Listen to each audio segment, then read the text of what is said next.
झारखंड भारत का सबसे अमीर राज्य है, लेकिन यहाँ के लोग भूखे सोने को मजबूर है। झारखंड से लगभग 58 प्रकार का खनिज एक्सपोर्ट हो रहा है, लेकिन इसके बावजूद भी यहाँ के लोगों को रोजगार नहीं मिल पा रहा है। अपडेटेड एजुकेशन है नहीं, लैंडलॉक एरिया है, एग्रीकल्चर बेस्ड इकोनॉमी है, कॉपी पेस्ट सरकार है, प्लस में नेताओं को लूटने के अलावा कुछ आता है नहीं। झारखंड सरकार के पास ढंग की पॉलिसी नहीं होने के कारण सरकारी और प्राइवेट दोनों ही सेक्टर में बाहरी लोगों का दबदबा है। तो भाई आज बात करने वाले हैं झारखंड की और जानेंगे कि देश का सबसे अमीर राज्य होने के बावजूद भी यहाँ के लोग गरीबी से क्यों जूझ रहे हैं, समझते हैं इस वीडियो में। इसके मुताबिक उत्तर प्रदेश भारत के सबसे गरीब राज्यों में वही झारखंड में 42.16% उत्तर आबादी गरीब है। के मामले में देश के सभी राज्यों और संघ शासित प्रदेशों के बीच झारखंड का रैंक 21वां है। तो देखिए, आजादी के बाद से ही हमारे देश के नेताओं ने झारखंड को लूटने का काम किया है। जब झारखंड बिहार का हिस्सा था तो उस समय केंद्र सरकार ने अपने फायदे के लिए झारखंड के खनिज का इस्तेमाल किया, और जब झारखंड बिहार से अलग हुआ तो यहाँ के नेताओं ने झारखंड को लूटा। देखिए, जब झारखंड बिहार का हिस्सा था तो उस समय 1952 से 93 तक पंडित जवाहरलाल नेहरू द्वारा बनाए गए फ्री इक्वलाइजेशन पॉलिसी के कारण झारखंड को लॉस हुआ।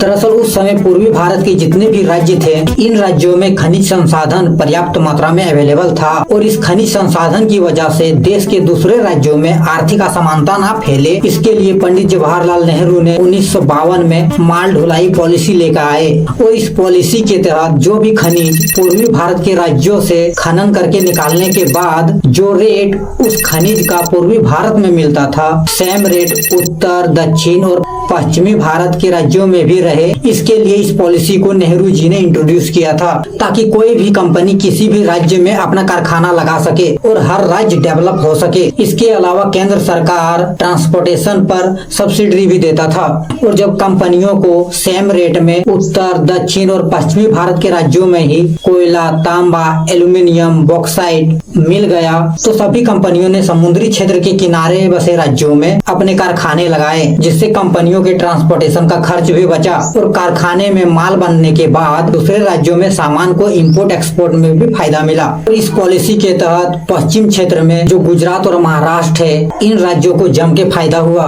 दक्षिण भारत में सीमेंट बनाने वाले लोगों को फायदा हुआ, उसी तरह उत्तर भारत में दिल्ली और पंजाब को फायदा हुआ। लेकिन पूर्वी भारत जहाँ से खनिज निकला, जैसे झारखंड, पश्चिम बंगाल, मध्य प्रदेश, छत्तीसगढ़, उड़ीसा, इन राज्यों को घंटा बजाना पड़ा, क्योंकि पूर्वी भारत के कुछ राज्य लैंडलॉक एरिया होने के कारण इन राज्यों में किसी ने कोई कारखाना नहीं लगाया। और खनिज की कीमत पूरे देश में एक समान रखने के उद्देश्य से 1992 से 93 तक ये पॉलिसी लागू रहा, और लगभग 40 साल तक तो पूर्वी भारत के राज्य केंद्र सरकार की पॉलिसी के कारण पिछड़े रहे। और ये पॉलिसी 1993 में खत्म होने के बाद तक में झारखंड बिहार का ही पार्ट था। उसके बाद सन 2000 में झारखंड बनने के बाद यहाँ के नेताओं ने झारखंड को सबसे ज्यादा नुकसान पहुंचाया। झारखंड बनने के बाद 14 साल तक राज्य के नेता आपस में सीएम बनने के चक्कर में लड़ते रहे। जहाँ 14 साल में राज्य में 3 मुख्यमंत्री होना चाहिए था, वहाँ पे हमारे राज्य को 14 साल में 9 मुख्यमंत्री मिल गया। इसके अलावा राज्य में 3 बार राष्ट्रपति शासन भी लग गया। उसके बाद जब 2006 में मधु कोड़ा झारखंड के सीएम बने तो इन्होंने 4000 करोड़ खुद ही निगल लिया। और 2017 में जब मधु कोड़ा को घोटाले के आरोप में कोर्ट ने दोषी पाया तो 3 साल तक की सजा और 25 लाख रुपए जुर्माना लेके इनको छोड़ दिया गया। और पूरे 14 साल तक झारखंड को स्टेबल गवर्नमेंट नहीं मिल पाने के कारण राज्य में विकास के नाम पे नेताओं ने लूटने का काम किया। और जब सन 2014 में रघुवर दास झारखंड के सीएम बने तो केंद्र सरकार ने झारखंड पर कंट्रोल किया। केंद्र सरकार ने अपने फायदे के लिए झारखंड की खनिज का इस्तेमाल किया। केंद्र सरकार ने अपने फायदे के लिए झारखंड को लूटा।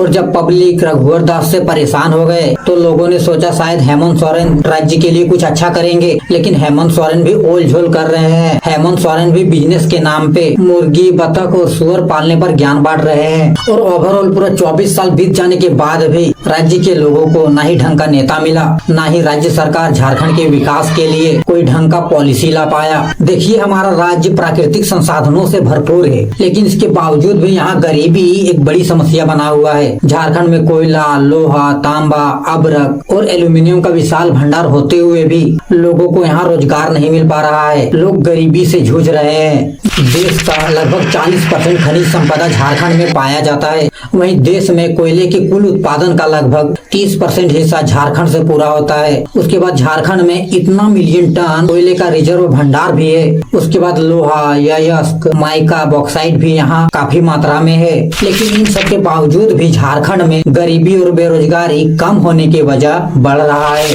भारत सरकार की रिपोर्ट के अकॉर्डिंग झारखंड में सबसे ज्यादा लगभग 39.96% गरीबी रेखा के नीचे रहने वाले लोग हैं और इनमें सबसे ज्यादा आदिवासी और दलित समुदाय के लोग हैं। आज झारखंड की लगभग 36.96% जनसंख्या गरीबी रेखा के नीचे अपना जीवन गुजार रहे हैं। देखिए, झारखंड की गरीबी में देश का एजुकेशन पॉलिसी भी जिम्मेदार है। जिस तरह से अभी गवर्नमेंट स्कूल की हालत है, जिस तरह से गवर्नमेंट स्कूल में अभी शिक्षा मिल रहा है, इससे एक आम आदमी बहुत ज्यादा प्रभावित है। एक गरीब इंसान के बच्चे को आज ढंग का एजुकेशन नहीं मिल पाने के कारण बच्चे के सोचने समझने की क्षमता कम हो रहा है, मानसिक रूप से कमजोर हो रहा है, डिसीजन एबिलिटी प्रभावित हो रहा है। एजुकेशन नहीं होने के कारण बच्चे को किसी दूसरे से बात करने में प्रॉब्लम हो रहा है, कुछ पूछने में हिचकिचा रहा है। और एजुकेशन ही नहीं रहेगा तो फिर कोई कैसे गरीबी से निकल पाएगा।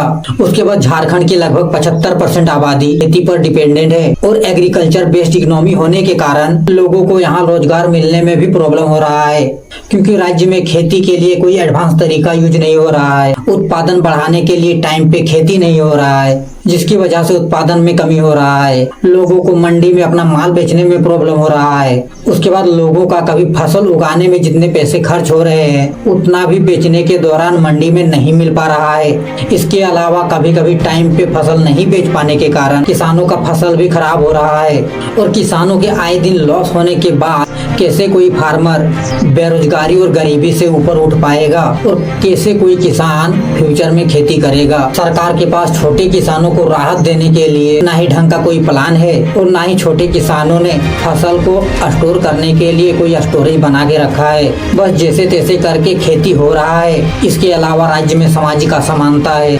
जातिगत राजनीति से लोग पीड़ित है, राज्य में भेदभाव वाली स्थिति है।